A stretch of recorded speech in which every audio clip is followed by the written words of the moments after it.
Ladies and gentlemen, welcome to today's edition of Press Hour. The common and widely used saying that emphasizes the importance of education is, I quote, "If you think education is expensive, try ignorance," end of quote. But the late French sociologist and philosopher Jean Baudrillard, who lived from 1929 to 2007, had a different view of this prism. According to him, I quote, "The opposite of knowledge is not ignorance, but it is deceit and fraud," end of quote. Unfortunately, deceit and fraud have become a culture today in our dear and beloved country. The roots of such an uncivilized culture are in the home and in schools, that is, in the informal and formal education milieu. In other words, we as a people, we as a nation have collectively, by commission or by omission, authorized or even lubricated the shameful machine of fraud. The Ministry of Education, of Secondary Education, has refused to align with such a culture that promotes mediocrity and steals as well as frustrates the future of the honest, the just, and the hard-working citizen. The current move is manifest in the measures put in place to control fraud in ongoing seasonal public examinations, particularly the baccalaureate and GCE. Can such measures stop fraud in examination? That is our focus on Press Hour today. I am Kilian Dandifon in Yaoundé, and this is Press Hour.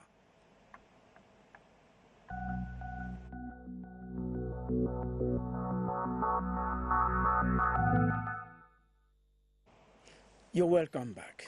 GCE baccalaureate examinations, can the current measures stop fraud? That's going to be our focus on Press Hour today. And as panelists, we have Madame Owona Mireille Marilo, who is the Secondary Education Regional Delegate for the Central Region. You're welcome to Press Hour. Thank you so much. We have Mr. Akad Eta Fidelis, who is Inspector General of Services in the Ministry of Secondary Education. You're welcome, sir. Thank you very much. Thank you for inviting us here. Yes, Mr. Musa Sule, Director of Examinations and Certification, also from the Ministry of Secondary Education. You're welcome, Mr. Musa. Thank you very much. Thank you for the invitation. Yes, we are also waiting to have Mr. Teno Emmanuel Tumanjong, who is supposed to be asking some of these questions with me here on the panel. He has a problem on the way, and he said he is trying to fix that up. But before we get there, we're going to set the program rolling with the press review for this time. Press review is done for Press Hour by Angela Mbom. Angela?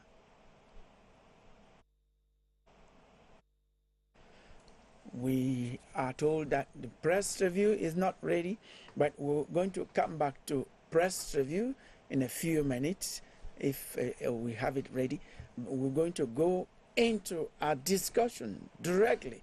And the question we are asking is, can current measures put in place by the Ministry of Secondary Education to stop fraud and other examination malpractices, can that actually work at this time? We are going to ask, beginning with Mr. Musa, what are some of these measures that have been put in place to fight fraud? Yes, thank you very much. Before giving the answer to your question, let's know what is fraud. As you know, the fraud in examination is when you break the rules to get better grades than your really knowledge deserves. That's the fraud. And you cannot find the solution of the fraud if you do not identify all the types of fraud. So in the school milieu, we have about 5 types of fraud. We have copying, collusion, impersonation, leakages, and corruption. And the minister, like fraud is dynamic, every year the minister comes with the solution. As you know, the vision of the minister is clean school. And that clean school has many branches. The branches of exam, the branch of clean school, as far as the exam is concerned, promote integrity, objectivity, to have a credible certificate and to put in the job market people with qualified competence. So there are many measures, but as I told you, it's very dynamic. For example, the minister noticed that our benches are too small now because of people who are doing it. So she harmonized the sitting plan in the examination room by saying that all the exam under the Ministry of Secondary Education, the candidate will have one candidate per bench.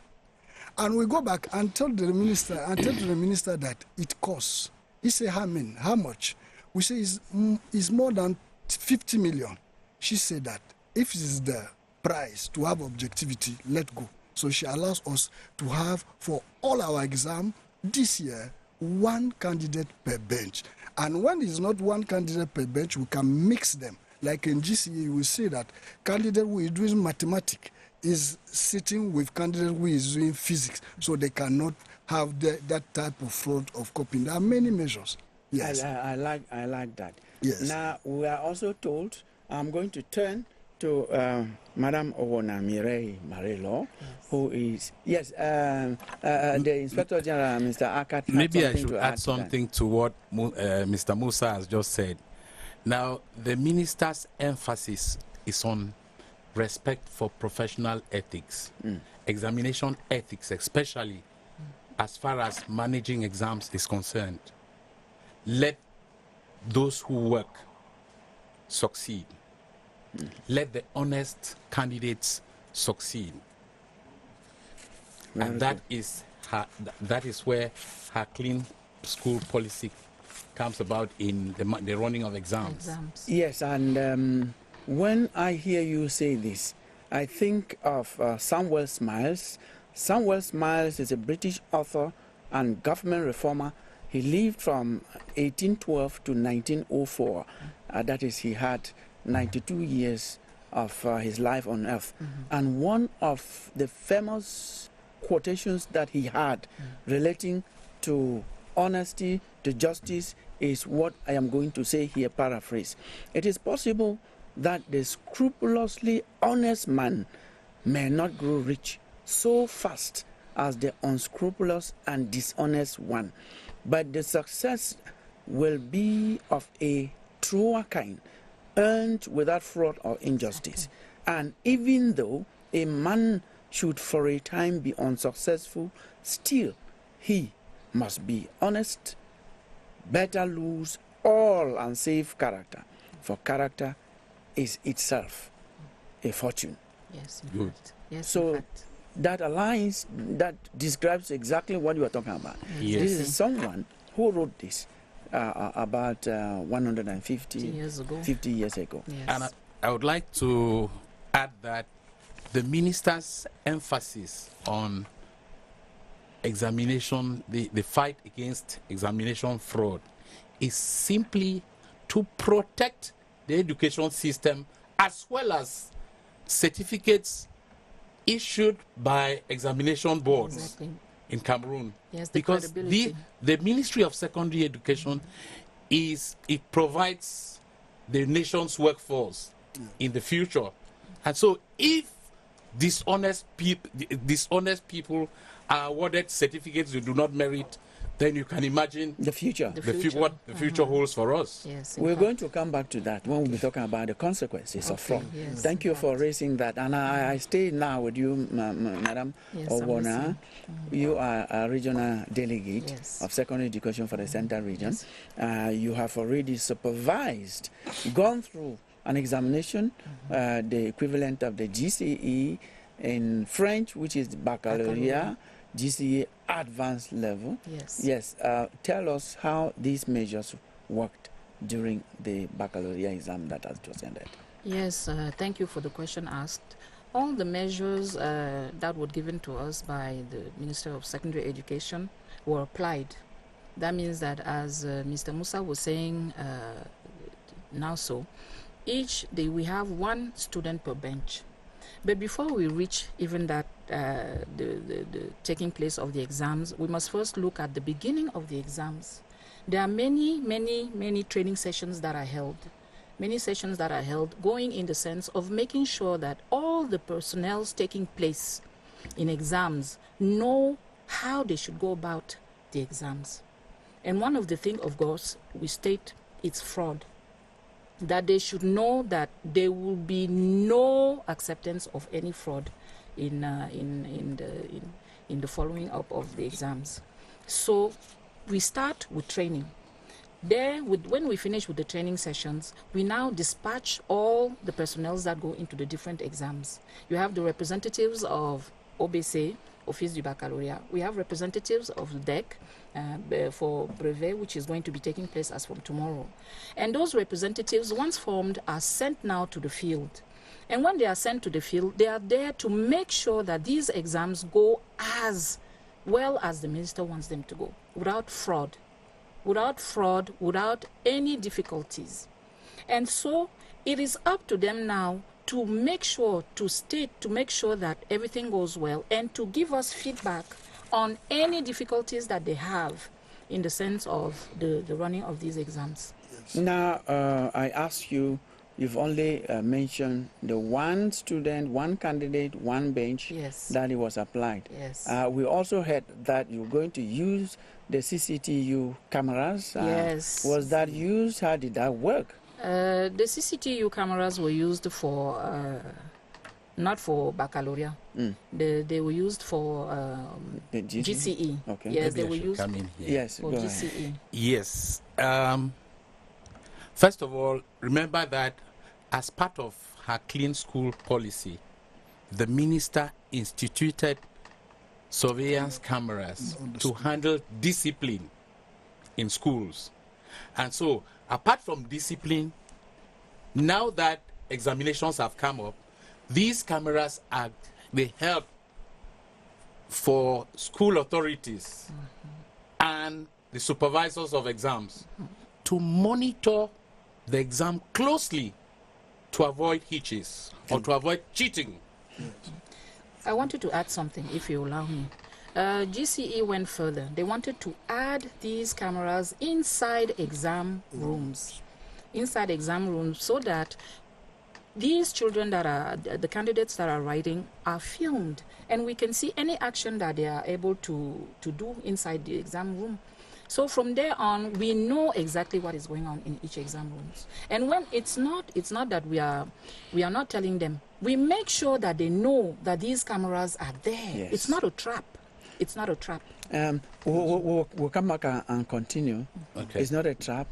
It could make some of them panic, but we'll see that we have a slot on Press R that we try to bring forth. It was not ready at the beginning of the program. We're going to take it, come back and continue from where we have stopped. Okay, yes, if we can have press review, if it is ready, please, you give us.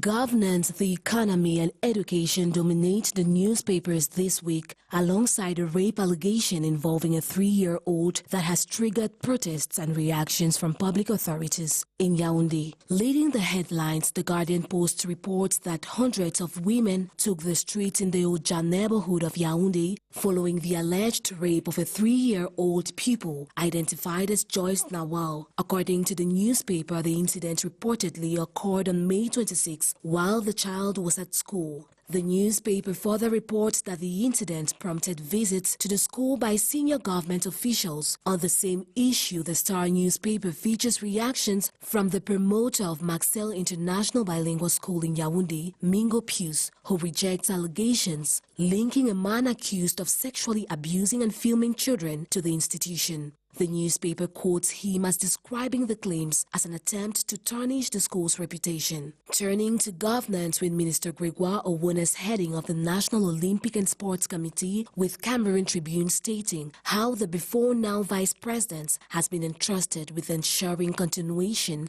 of the term of office of the deceased Colonel Kalkaba Malboum till 2028.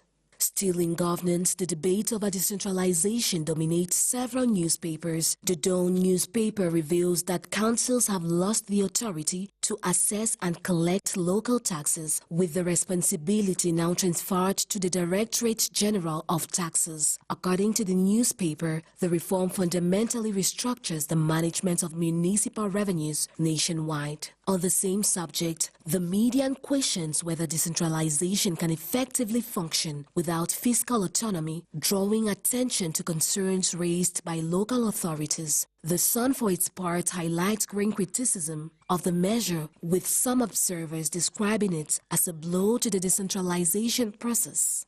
Meanwhile, the creation of the Mbengui Teranibi Fundum continues to stir debate in the Northwest region. The Herald Tribune focuses on protests staged by residents of Mbengui and co-villages who reject what they consider an imposed decision. Newswatch echoes these concerns, noting that demonstrators fear the move could threaten long-standing peace and unity in the area. The Guardian Post presents a different perspective, indicating that residents of the newly created Fundum have welcomed the initiative, arguing that it will bring administrative services and development closer to their community. Elsewhere on the political scene, Cameroon Insider looks back at the official funeral of former National Assembly Speaker Kavayege Jibril, who was posthumously elevated to the rank of Grand Cordon of the Cameroon Order of Merit. In a related story, the media notes that National Assembly Speaker Honorable Theodore Datour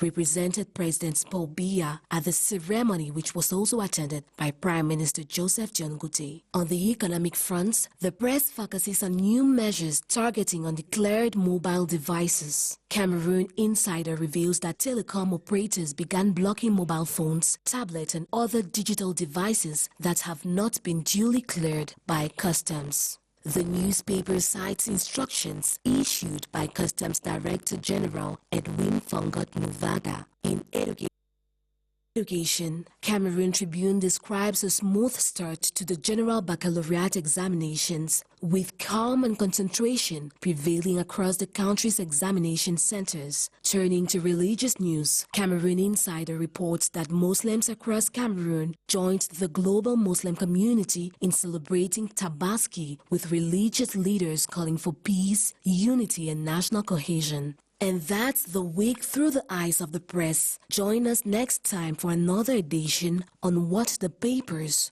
Would Have Said.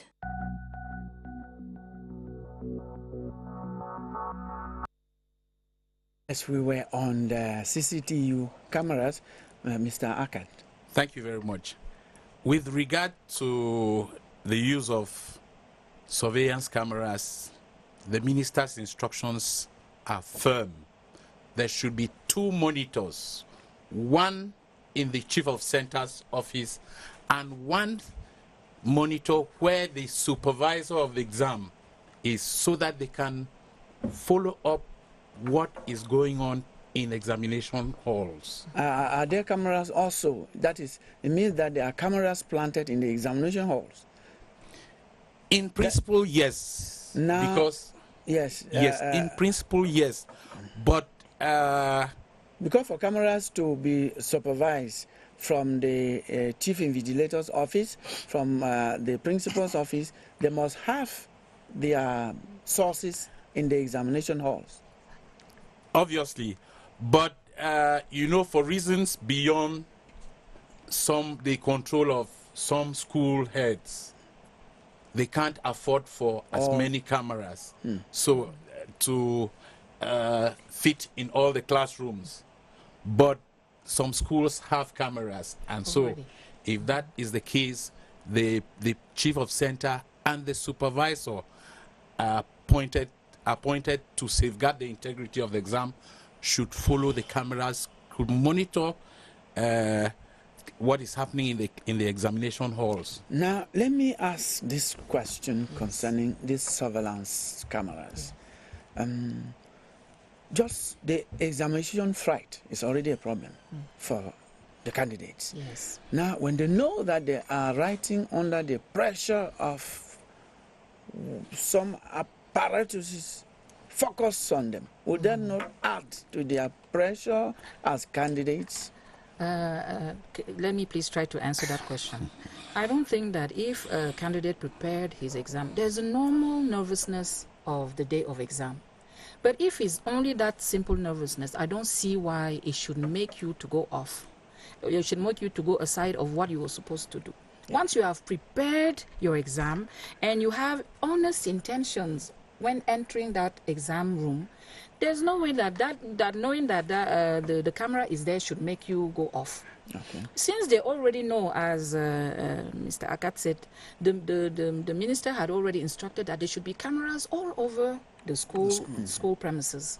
So they know that there are cameras there. Why does the one camera inside an exam room why should it make somebody nervous? When you enter that exam room with honest intentions, you should not be nervous. So he's the one who probably had a bad intention. Exactly. He's the one having problems. Remember that the cameras are there because we are trying to solve a problem. Okay. Yes. Examination fraud. Exactly. Or collusion, the use of pre-prepared materials, Violence also. the violence and all that. Yes, So please. Yes, and then I come back to that. Yes. Exactly. It's good that you've come back.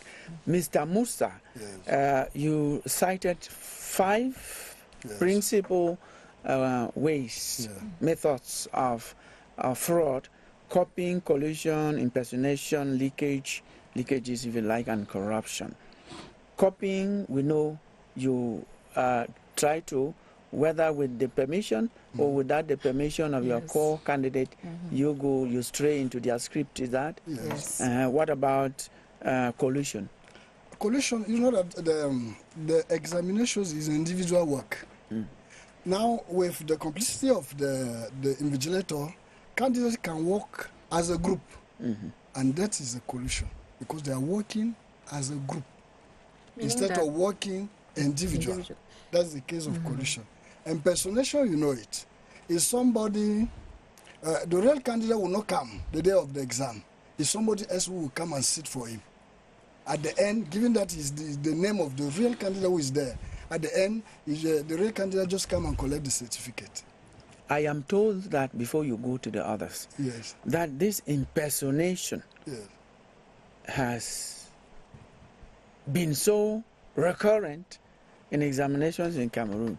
And what we know is it would be difficult for a strange candidate to leave from, I don't know where, come infiltrate into a center, a school, a classroom, and to a bench without the complicity of some of school these authorities, school the center authorities, and so many others. So how possible are you going to stop this? Yes, they are coming as external candidates. External candidates. They are not coming as internal candidates. Please, with your permission, let your televiewers know that fraud is marginal.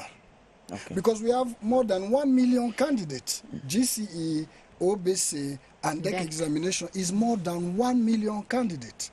And for that, the fraud is 0.01%. So the fraud is marginal. And to tackle that problem, the Minister of Secondary Education can group the measure in 3 groups. The first is prevention. The second is stronger supervision, and the last one is sanction. And for the prevention, please, let know that for the Minister of Secondary Education, the keystone of fraud prevention is digitalization. Okay. And all what we are telling that digitalization come and solve the problem. If you want, I can give you some example. Yes. She came with unique identifier. Do you know how unique identifier is helping us in exam? Tell us. Because when everybody must have a unique matricule. Yes. And now there is some forms, there is some type of impersonation, where the candidate, to multiply his chance for success, somebody will sit here for the exam, and the same person will sit in Marwa for the same exam. That means that if the first fail, the second can pass. So inside the database, given that is a unique identifier, it can help us to tackle duplicate candidate. Is the way that is helping us. Do you know that we have QR codes in our certificate? In that QR code, we have all the information concerning candidate. And the minister, their question paper with QR code also inside.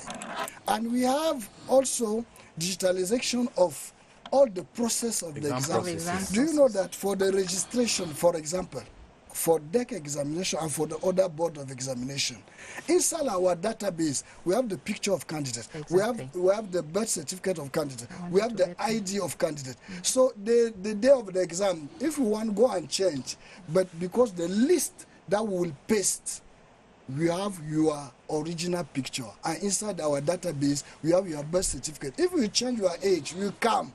We just call our database and we have the meaning. So for the minister, if there is a joker, a card for play against fraud, that joker card is digitalization. Yes, I wanted to add that impersonation of candidates, it's rare these days because of all these innovations. It's very rare to meet it these days. So it's very rare that a person comes and sits for another candidate. It's something that we have not been seeing for quite some time. So I want to say, because of this digitalization, it's very difficult for a person to go and sit for another person because of this unique identifier. And the pictures that are on the cards, the identifying cards, the identification cards, they have pictures of the candidate. So it's very rare these days for impersonation. Let's look at leakages.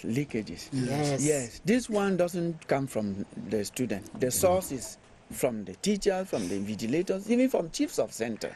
Now, given that there are so many stakes that evolve around leakages, it goes with personal interest. Could want to help a friend's child, a child of yours, could even sometimes go for money. Now, how are you going to do this? Please. To stop this type of... Yes. Please let me start before everybody wants to say something as concerns leakages. A lot has been done. A lot has been done to go against leakages. You have for OBC, we have what we call the code bar. That means that the barcode. The barcode. That means that if ever this barcode, when the exam papers are given, each exam paper has a barcode. That means that if the exam paper comes from, let's say I was in Lycée Leclerc, if exam papers come from Lycée Leclerc, we can now scan the barcode and see where that leakage comes from. And now everybody knows that they are able to be identified. That means if the leakage came from Lycée Leclerc, once we scan the barcode, we know that this paper that is outside is from Lycée Leclerc. You see, so it's difficult now, so that the leakage should be going out. We have been putting on many things so that the leakages should be reduced.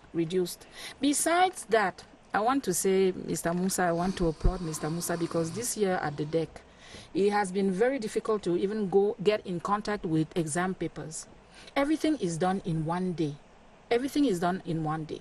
The papers come from the ministry. In the same minute, the papers are given they reach the regional delegation. In the same minute that it reaches the regional delegation now gives it to the divisional. So what you are saying is that the examination questions are digitalized. Yes. We don't carry in cartons as we used to carry. No. Let me explain. We still carry cartons. We are coming. Don't mind. Very soon they will be digitalized. Okay. But for now, we are still carrying cartons. Those cartons, when they leave the Ministry of Secondary Education. They come now to the regional delegation early morning. We work as from 5 o'clock in the morning. Inside, the divisional delegates are already present. We give them these questions right away. They don't sleep at the regional delegation. They go directly to the divisional delegates, and they in turn must give them in the same day, on the same day, to the principals or chiefs of centers and the representatives of DEC. They take the questions now and they bring them to the exam centers where they are kept and locked. You see now, not many people are in contact with the questions. Does it take so many people to leak now? It doesn't take, but now, the leakage, because now it's easier to manage. We know that I didn't touch the papers. They did not slip in my hands. The divisional delegates did not have the papers in his hand. Where do they go? In the exam center. It's easy to identify should that happen. And I think that it would be really, I don't want to use the word stupid, for an exam center, a responsible person who is responsible for an exam center to have them leaked. Because now he knows that the leakage will be very well identified. Now, before Mr. Akat wants to speak, but you have already gone through the baccalaureate exam. Yes. Did you identify some stubborn cases? There were no leakages. There were people who were going on the internet saying that they have question papers, lies. And that's how our children fail. That's how our children fail. Because they believe those people, whereas they don't have real exam questions. And they will spend their times on the internet trying to get the papers, trying to get the questions, instead of studying. And that's why they fail. They fail. And I'm very sorry to say that the parents even allow their children to go inside the internet looking for these fake question papers. Now, when I was in secondary school and even in the university, I had a way of studying. I developed a method in which I had every subject soft headlines in such a way that if a question came, I could in 1 minute have the answer. Yes, to whatever question that comes in a broad area of study. Now, could you not mistake a very bright student who can capture the syllabus and have it offhand and maybe discuss with their colleagues, and then it comes out, the examination is set, and it comes out as if it was a leakage, whereas it's just hard work? Yes, but it will not come out as exam questions. It will not come out as exam questions.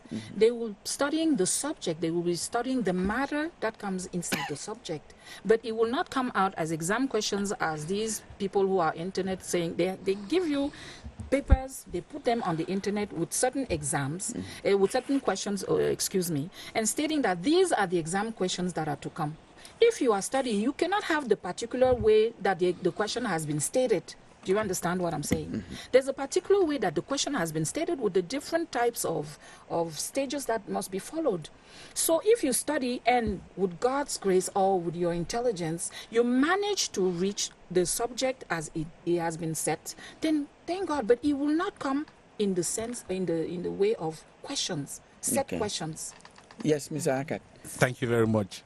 Now, as far as the minister is concerned, to maintain the integrity and credibility of the exams, first of all, even in the selection of examiners and chief examiners, only those who have a mastery of what they are doing should be selected. And so when such examiners are selected to handle the exam, it will be difficult. They will always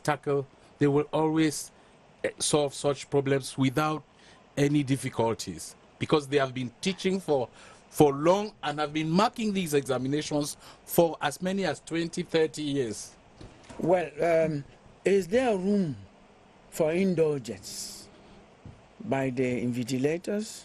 That is, if they see a case which is not so serious, could they exercise some indulgence? What are the forms of the indulgence they can have on the students? It depends on what you mean. Now, each examination center has a chief of center and has a supervisor. And these are people who have a mastery. They've been running exams for several years. They can always take measures, and then they report to hierarchy immediately, so that in case it's something where they go wrong, they could be corrected immediately. Well, let me clarify this question.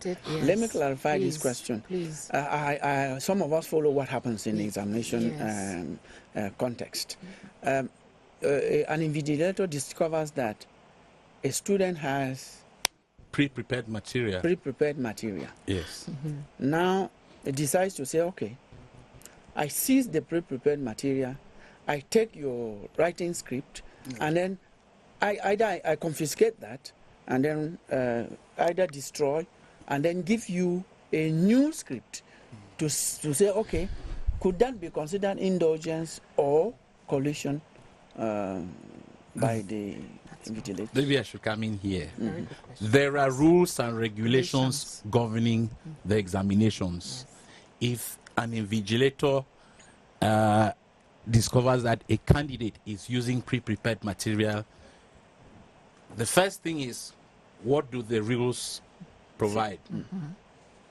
And so he applies the rules. Yes. As simple as that. Yes. Please. Yes. Please. Yes, Mr. Musa, yeah. It's a dicey kind of thing, as I can see. You're very careful. You go ahead.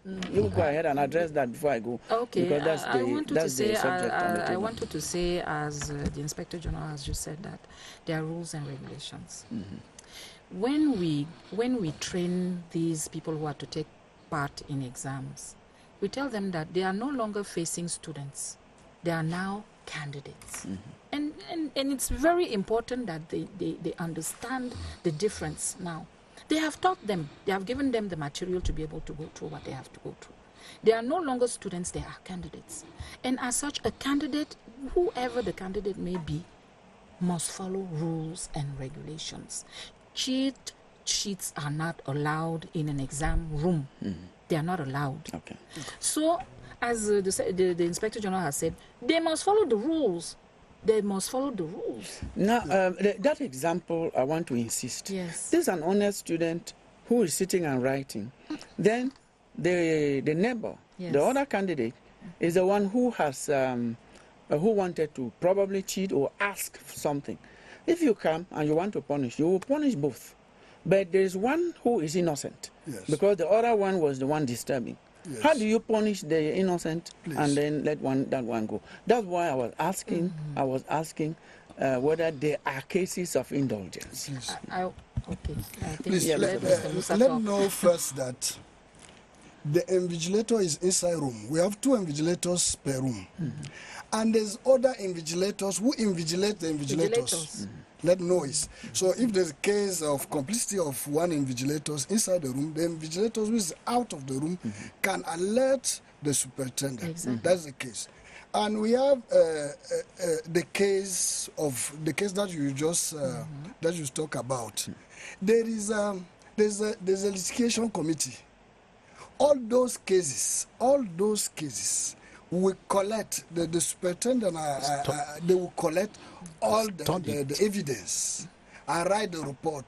They will send it to the litigation committee, who will sit and brainstorm and decide and propose to minister, and the minister will give the go-ahead. But before that, for the leakage, we know that leakage is when you obtain the examination question before the exam day. So it's very important to say that the current minister take a wonderful decision.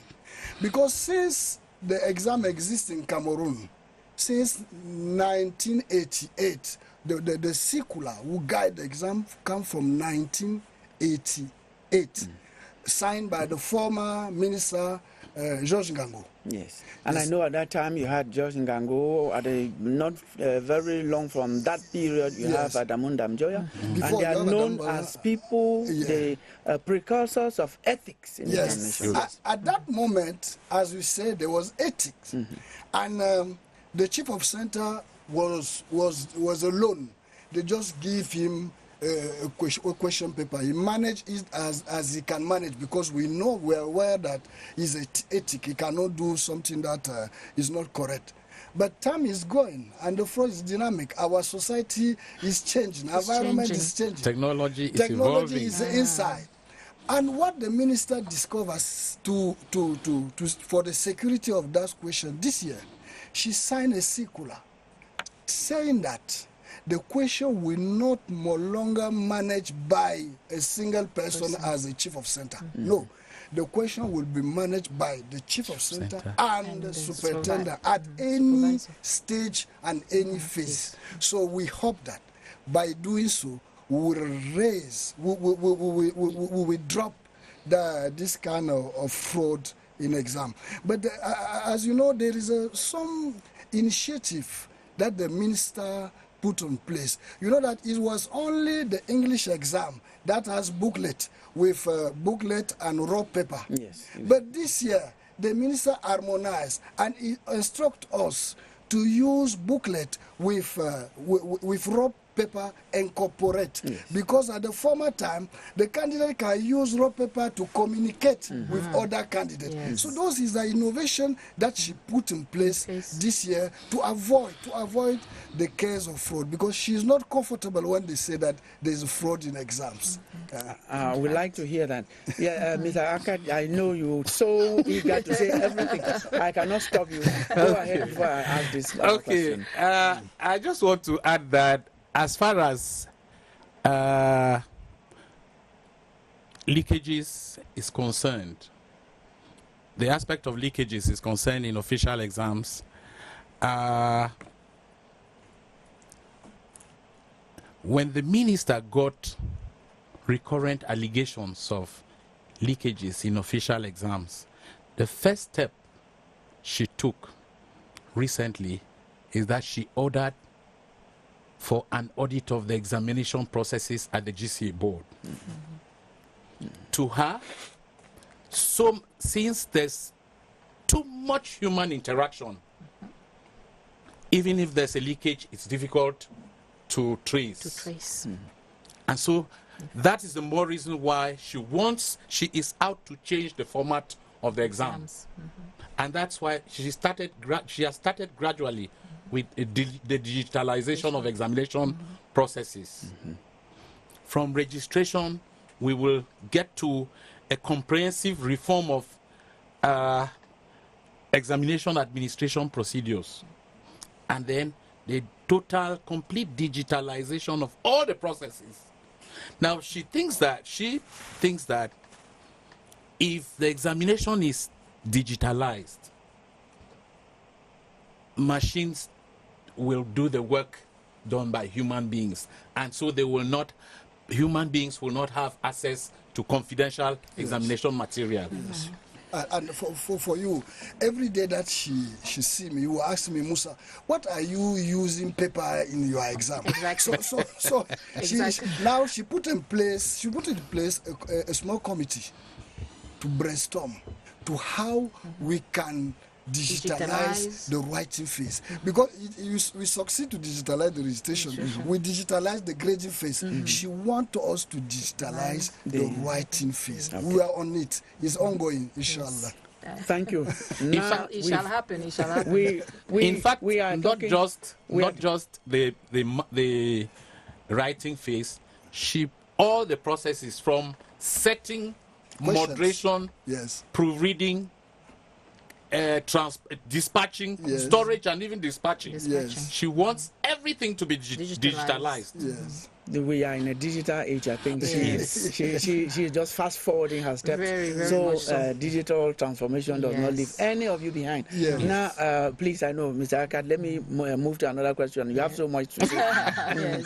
We have been talking about the various types of fraud, copying, collusion, impersonation, leakages, and corruption. Well, for corruption, I think it's easy to understand. Now, are there sanctions? What are the official sanctions that you have for defaulters? Before I get to the sanctions, permit me go back to collusion. Yes. The director talked about collusion in the exam hall. But remember that there's equally center fraud, Well, what is that? where the center A authorities big collusion, help a large the collusion. candidates to fraud. Yes. All right, because of the 100% syndrome.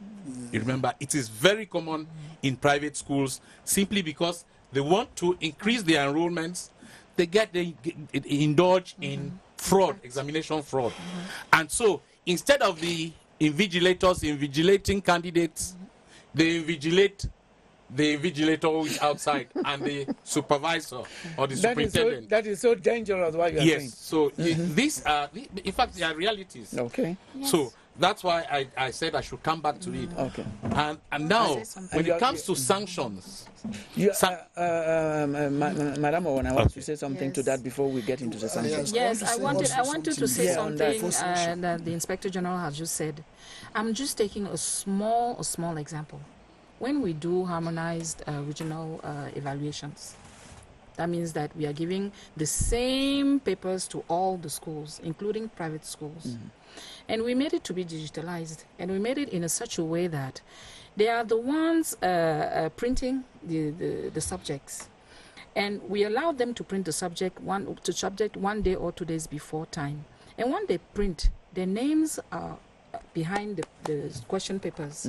Can you imagine that during those regional evaluations, some private, we had two, we held two, we really saw, gave the papers beforehand to their students because of this 100% syndrome. Search, yes, Yes, we want everybody to know that they are doing well, they are teaching well, so all the students are intelligent. are intelligent. Yes, so when you come there, you are transformed. Yes, into but we were able to know by the question papers that went out that it was this or this school or center that put out the papers. rapidly. Yes, so fast, so that we go to sanctions. Yeah, before the sanction, the question that we ask: can we evaluate somebody that you do not teach? You cannot evaluate somebody that you do not teach.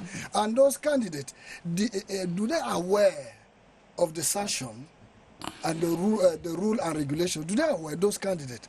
Yes, because every day, half-day session, the invigilator in the room before the launching of questions, invigilator of the room reads the rule and regulation to make all the candidates aware about what is authorized, what is not authorized, and the sanction provided. Now we're going into the sanctioning phase. What are the official texts or official sanctions that are meted out on the defaulters? Thank you very much. Now, as far as sanctions are concerned, candidates, their papers are either cancelled completely when it comes to the GCE, all right? Candidates are sometimes banned. They could be banned for 1 year, 2 years, and the highest limit is 3 years. But so far, the minister thinks that we are not hard on the candidates, on defaulters. If anybody goes contrary to the rules and regulations, anybody who frauds, he should be imprisoned. And that's why I'll read a section of the penal code here, which has to do with fraud in official examinations. Whoever commits any fraud at an examination or competition thereby to procure his entry into any public service or any degree, certificate, or qualification issued by the state or by a public service, whether national or foreign, shall be punished with imprisonment for from 1 to 3 years, or with fine of from 25,000 francs to 2 million francs, or with both imprisonment and fine. That should be section 163 of the Section Penal 163 of the Penal Code. Yes. And to add, now, by saying and defaulters will be imprisoned. The minister is, in fact, she's ready to collaborate with security, the judicial authorities. In fact, she wants education authorities to collaborate, to enhance collaboration with security and then the judicial authorities so that such matters can be handled properly.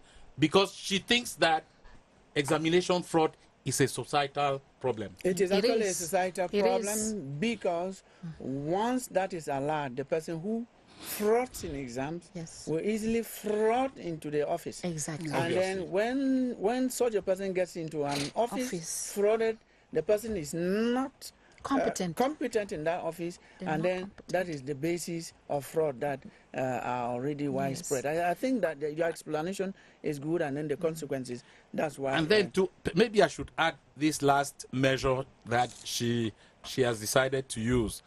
To her, she wants to institute an independent audit of examination processes in examination boards after every 3 years. She says in that way, we will always identify vulnerabilities, possible vulnerabilities, and then help to strengthen the integrity of the examinations. I say such a vision should be given time to accomplish. I think Of course. that is what Yes. should happen. Yes. We have not talked about consequences. We've talked about consequences. I don't think we have exhausted the Yes. consequences. Have we? Yes, we have. We have not. haven't. We have not. We haven't You exhausted know, the fraud consequences. discrediting the entire certification system. Yes. There's unfair advantage give to cheaters. And what is very important is that in the job market, we have unqualified graduates in the job market. Yes. I know very well that there is not policy of the society that can be implemented when there's a lack of competence and there's no development if there is fraud in examination. Now, what are your expectations from this? What do you expect to have as we go into the GCE starting on Tuesday, or Monday? Tuesday. Tuesday, GC. Monday is DEC, BPC, So, CAP, and so BPC. we are hours away from the GCE. So what do you expect to see in the GCE that is coming up, given that you already know the baccalaureate is done and dusted, Yes. and that it went on well from your report? Yes. So what do you expect to see in the GCE? We expect the GCA and the BPC and CAP to follow the example of the baccalaureate that just went on. We did not see anything on the internet going in the way of fraud, of leakages. So that's what we expect them to continue. We want that this year exams should go following rules and regulations stated by the Minister of Secondary Mr. Education. Akai. We expect the GC board to continue in implementing ministerial directives Exactly. in the running of the exam. The GC board and DEC. Yes, if we're talking about DEC, we should remind people what DEC is all about. DEC. Those abbreviations that are Yes. very DEC is Department of Examination and Examinations and Certification, certification. which is managing the French exams for first cycle as BPC, CAP, and also the teacher training exam. Yes. Very good. Since you are in charge of DEC, before you say anything of that certification of examinations, are there cases where you issued out the certificates and a year, 2 years, or sometime afterwards, you discover that there was a problem with that certificate? Have you noticed that? And if you came across such a case, how are you going to handle it? Yes, the problem that we used to face is a lack of control at the level of school. So, the school is not typing the exact name of the candidate. Those the candidate will come after when the certificate is out. Is why we first give the transcript. There is a process before printing, before editing the certificate. We are not just printing the certificate like in GC board. They come up with slip before certificate. It's the same for baccalaureate. They come up with transcript before certificate, and the same is in the DEC exam. We come out with transcript. Transcript is the process that if there's any problem, we can solve it before editing the certificate. Is what we used to do. So now let us know that the board has finished its job. Yes. Now, GC has finished its job. DEC has finished job. Now the ball is in the Court. in the court of candidates and stakeholders. What we expect from them, I want them to know that exam fraud destroys merit and credibility of our certificate. Let us fight fraud, because fighting fraud means defending equality, where every candidate gets the grade that he or she deserves. So everybody, is not a matter of the minister, no. It's an affair of all of us, all the society, parents, candidates, stakeholders, and everyone. So this fight requires prevention, strict supervision, and several penalties, as we said. So now we are at the stage of strict supervision in exam. By doing so, we must stop fraud to build a better future for our society where competence skills are valued. Yes. Yes, I wanted to add something. Everybody has said something about the credibility of the certificates. And I want that these children, these candidates and their parents should know that if they continue to go in the way of frauding, that means that they are removing the worth of these certificates. And that means that they are putting their own future in danger. And you know that nowadays all these students want to go abroad to study. They want to go to big universities abroad, not only in Europe or America, but even in Africa. We have big universities in Africa. If these people who are running these universities get a hold of the fact that fraud has been taking place during this year, do you think that they will be recruiting those candidates? They will not, because they don't know who frauded and who did not. They don't know who wants to cheat, who wants to recruit a cheat in their school. Nobody. So they should know that the consequences, besides being excluded from exams for a certain time, besides having the danger, facing the danger of imprisonment, they should know that their own futures are at stake. Yes. They are at stake. And to add, they say that cheating means stealing your own future. Exactly. Thank you, Mr. Musa. Thank you. Now, what has been happening in the Ministry of Secondary Education for a while now, some of us have been following that strictly. When the present minister came up, there were so many things. Let me just give two other examples that Cameroonians, I don't see who is not happy with what is happening. We have the PTA, the registration is done online. Yes. No school is holding money again. You go through the banks and you bring certificates. It means that if there's fraud, it will be traced. Yes. You went to the bank and withdraw money.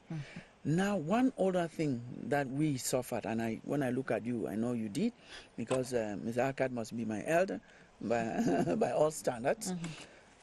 Each time, I'm talking about the GCE, was released. Yes. People travel from Boya to Yaoundé, others travel maybe from Maroua to Yaoundé to come and buy newspapers. Yes. Newspaper publishers used to go probably and buy the booklet and then come and publish. And it was a nightmare. Today, just with a click, once the exam is published, every candidate receives their results sitting in their bedroom. Yes. I think those are things that we openly should, without any fear of contradiction, say that these reforms you have come up with now is just the continuation of a whole vision that is going to make things better for our country. There's no time again for the way forward. All I can do now is to thank you so much, Madam Owona Mireille Marie-Laure.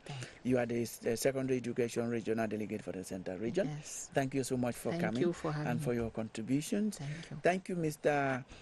Musa Sule, who is the Director of Examinations and Certification. Thank you. For your contributions. I think you have clarified so many things. Thank you very much. I decided to end with the Inspector General of Services in the Ministry of Secondary Education, the highest ranking person on the set. That's why I said I should end with you, Inspector General Mr. Akat Eta Fidelis. Thank you so much, ladies and gentlemen. The pleasure is ours. Okay, and we want to thank our viewers for giving us your time, precious time, and we want to thank also the students and think that as they are going to start the exam, for those who are starting on Monday and Tuesday, they should not get into such fraud that would jeopardize their future. Character first. Thank you for watching.